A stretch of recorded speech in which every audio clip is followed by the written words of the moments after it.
So this is not a paid episode, but I know two of my Chelsea fans would definitely want me to say this, but are they the best team in London? Definitely not, but yeah. And I think Chelsea supporters would agree with me. Why would you debut a shirt in the FA Cup final? Let the shirt start the next season, start it fresh. I don't understand why clubs, manufacturers do that. I don't understand why they need to rush a shirt design to fit into the last game of the season. Now, of course, what happened with last year and of course the pandemic happening, some shirts have been delayed, but being a new shirt, I would have loved to have seen this played in a different, way and allow the shirt to start fresh.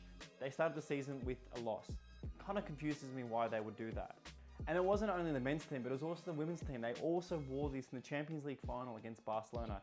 So to my question is, do you think that clubs need to just wait to the new season and not wear them in their sort of glory attempt to wear it in a big game? Now, it is what it is, and I think that was the only downfall for this shirt. I loved everything about the promo. I think Nike hit the nail on the head. I think everything that Nike and Chelsea did with that release was amazing. We've gone from a pretty outrageous design in the first sort of collaboration with Nike to a simple one last year that I think really worked well. We did see the men's team win the Champions League against Man City. Really loved everything about how simple that was, even though I had my thoughts on it at the start of the season.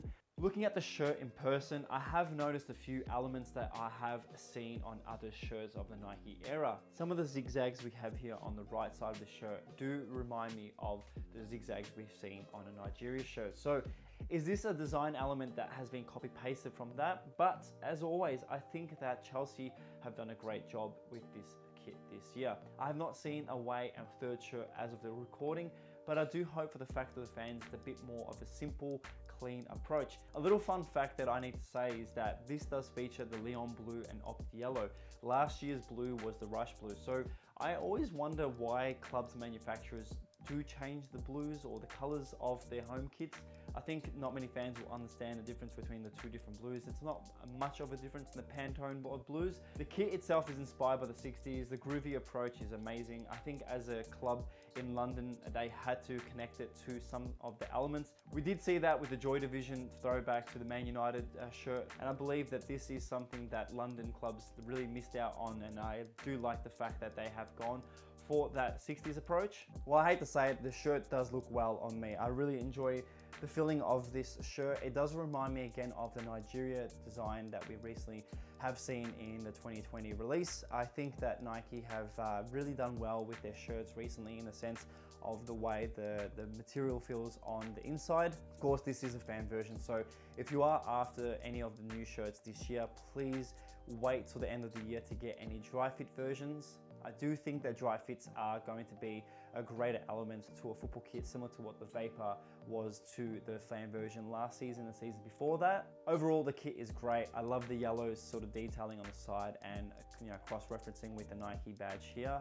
Another great element that I really like is the 3 sponsorship. I think they've gone for the bit more sort of simplistic version of it rather than a massive patch.